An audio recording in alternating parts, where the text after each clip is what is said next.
Film shooting छोड़कर गोवा से मुंबई लौट रही हैं दीपिका पादुकोण। ड्रग्स केस में कल एनसीबी के सामने होगी पेशी। दीपिका के साथ मैनेजर करिश्मा प्रकाश भी मौजूद। ड्रग्स कनेक्शन में करिश्मा से भी एनसीबी की पूछताछ। दीपिका पादुकोण के घर के बाहर बढ़ाई गई सुरक्षा। मुंबई पुलिस की टीम घर के बाहर तैनात। सारा अली खान भी गोवा से मुंबई रवाना। 26 सितंबर को ड्रग्स कनेक्शन में एनसीबी सारा से पूछताछ करेगी। सारा और श्रद्धा पर एनसीबी सूत्रों का बड़ा खुलासा। कई ड्रग पेडलर्स ने सारा और श्रद्धा का नाम लिया। रिया ने भी पूछताछ के दौरान लिया था सारा का नाम। मुंबई से गिरफ्तार एक आरोपी ने लिया श्रद्धा का नाम। श्रद्धा कपूर के भी घर पहुंची एनसीबी। 26 सितंबर को पूछताछ के लिए समन दिया। रकुल प्रीत ने रिसीव किया एनसीबी का समन। कल पूछताछ में शामिल होंगी। ड्रग्स कनेक्शन में 5 और टीवी एक्टर्स को एनसीबी भेज सकती है समन। अनुज केशवानी ने पूछताछ में नाम लिया।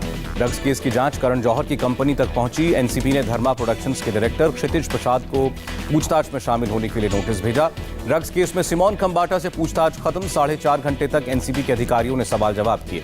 आज दूसरे दिन भी अबिगेल और सनम जौहर से पूछताछ जारी। एनसीबी अधिकारी कर रहे हैं सवाल जवाब। ड्रग्स केस में दीपेश सावंत की कस्टडी लेगी एनसीबी। सारा को लेकर पूछताछ होगी। ड्रग्स मंगाने को लेकर सवाल जवाब होंगे। एनसीबी दीपेश से जानना चाहती है ड्रग्स कब और कैसे लिया और उसकी पेमेंट कैसे हुई। करमजीत ने दीपेश को ड्रग्स सप्लाई करने की बात को बोली है। तारुजा जेल में शौविक चक्रवर्ती से पूछताछ करेगी एनसीबी। एनडीपीएस कोर्ट ने एनसीबी को पूछताछ की इजाजत दी। एनसीबी गेस्ट हाउस में आज भी जारी है श्रुति मोदी से पूछताछ। ड्रग्स केस में सवाल जवाब। एनसीबी ने जया साहा से लगातार तीसरे दिन पूछताछ की। सूत्रों का दावा जया ने कई बड़े नामों का जिक्र किया। जया शाह के साथ कंपनी के डायरेक्टर ध्रुव से भी लगातार दूसरे दिन पूछताछ हुई। ध्रुव और जया एक साथ बाहर निकले। ड्रग्स केस में मुंबई में एनसीबी की ताबड़तोड़ रेड। वर्सोवा, बांद्रा और जुहू में एनसीबी की छापेमारी। ड्रग पेडलर्स की तलाश में एनसीबी की छापेमारी। अबिगेल और सनम जौहर से पूछताछ के बाद कुछ और पेडलर्स के नामों का खुलासा। एनसीबी ने जया साहा, मधु मंटेना और करिश्मा प्रकाश के घर पर रेड की। करीब 6 घंटे तक चली कार्रवाई। मुंबई के वर्सोवा में एक ही अपार्टमेंट में रहते हैं जया साह, मधु मंटेना और करिश्मा प्रकाश। बिल्डिंग में मधु मंटेना के हैं 5 फ्लैट। रिया की जमानत पर आज ही बॉम्बे हाईकोर्ट में सुनवाई। वकील सतीश मान शिंदे ने जानकारी दी। कंगना रनौत की प्रॉपर्टी तोड़ने के मामले में बॉम्बे हाईकोर्ट ने सुनवाई कल तक के लिए टाली।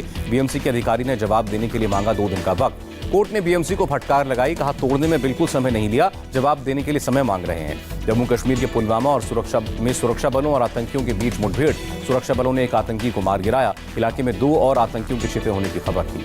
बड़गाम में चदूरा में सीआरपीएफ टीम पर आतंकी हमला। आतंकियों के हमले में एक जवान शहीद। इलाके में सर्च ऑपरेशन जारी। अरुणाचल प्रदेश में भारत चीन बॉर्डर पर भी अलर्ट पर सेना। बुमला दर्रे पर बड़ी संख्या में जवानों की तैनाती। बोफोर्स भी तैनात। फिट इंडिया मूवमेंट में के सालगिरह पर प्रधानमंत्री मोदी का इन्फ्लुएंसर्स और स्पोर्ट्स पर्सन के साथ संवाद। बोले कोरोना काल में हर हफ्ते करता हूं मां से बात। मां पूछती हैं बेटा तू हल्दी लेता है कि नहीं। प्रधानमंत्री मोदी ने प्राचीन गुरुकुल सिस्टम का जिक्र किया। कहा पुराने जमाने में केवल बौद्धिक शिक्षा ही नहीं समावेशी विकास पर ध्यान दिया जाता था। कश्मीर की महिला फुटबॉलर से प्रधानमंत्री मोदी की बातचीत। कहा भविष्य में दुनिया बेकहम नहीं बल्कि अफशां की बात करेगी। मिलिंद सोमन की उम्र को लेकर प्रधानमंत्री का मजाक। कहा जो आपकी उम्र बताई जाती है वो ठीक है। जवाब में सोमन ने पिछली पीढ़ियों के अनुभव साझा किए। प्रधानमंत्री मोदी ने देशवासियों को दिया फिटनेस मंत्र। कहा फिटनेस की डोज आधा घंटा रोज का मंत्र अपनाएं। प्रधानमंत्री मोदी ने कहा आज बड़े पैमाने पर फिटनेस का अभियान चल रहा है। दुनिया के कई देशों ने फिटनेस को लेकर नए लक्ष्य बनाए हैं।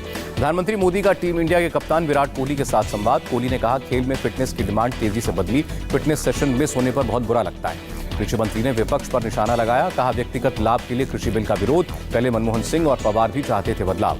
नरेंद्र सिंह तोमर ने कहा कृषि बिल पर पंजाब के मुख्यमंत्री कर रहे हैं सियासत। कांग्रेस के घोषणा पत्र में एपीएमसी एक्ट खत्म करने का जिक्र। नरेंद्र सिंह तोमर ने बिल को ऐतिहासिक बताया। कहा मोदी सरकार ने किसानों को सशक्त और आत्मनिर्भर बनाने के लिए उठाए कई ऐतिहासिक कदम। किसानों से कृषि मंत्री की अपील। बिल के लागू होने से होगा क्रांतिकारी बदलाव। श्रम सुधार विधेयकों के संसद से पारित होने का राहुल गांधी ने विरोध किया। लिखा गरीबों का शोषण, मित्रों का पोषण, यही है बस मोदी जी का शासन।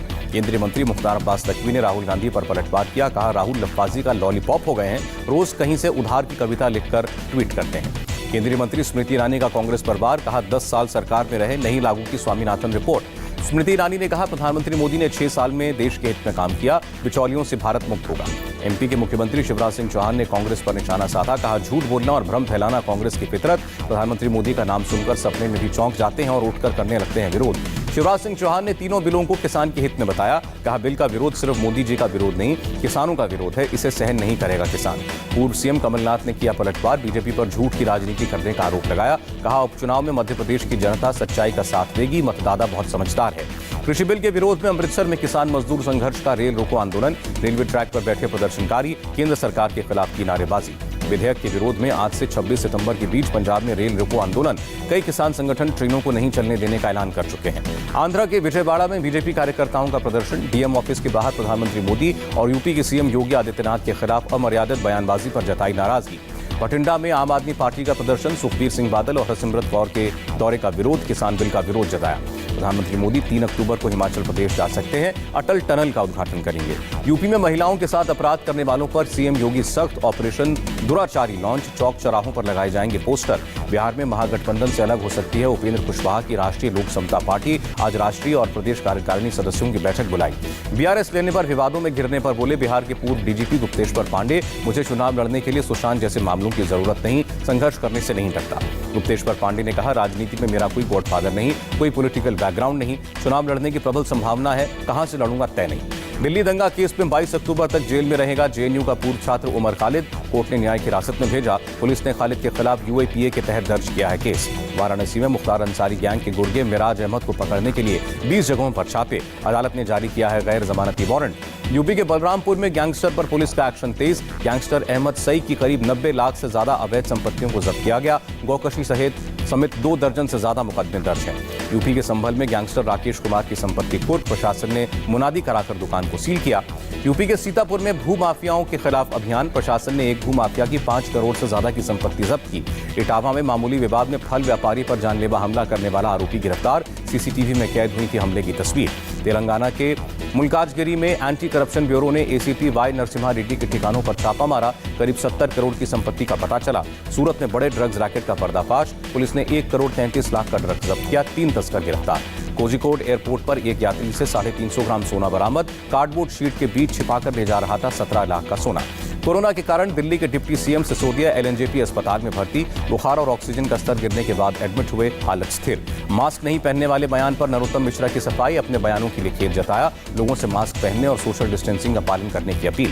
भारत में एक दिन में कोरोना के 86,508 नए केस। कोरोना ग्राफ 57,32,000 के ऊपर। देश में कोरोना से मरने वालों की संख्या 91,000 के पार। एक दिन में 1,129 लोगों ने दम तोड़ा। देश में अब तक 6 करोड़ 74 लाख से ज्यादा लोगों की कोरोना जांच। बुधवार को 11,56,000 से ज्यादा लोगों का टेस्ट हुआ। दिल्ली में 24 घंटे में कोरोना से 3,714 लोग संक्रमित, 36 की मौत। अभी तक 5,087 लोगों ने दम तोड़ा।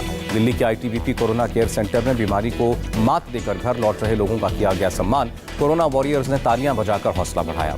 महाराष्ट्र में 24 घंटे में 21,029 लोग कोरोना की चपेट में आए। 479 लोगों ने जान गंवाई। मुंबई में 24 घंटे में 2,360 नए कोरोना केस, 52 मरीजों की जान गई।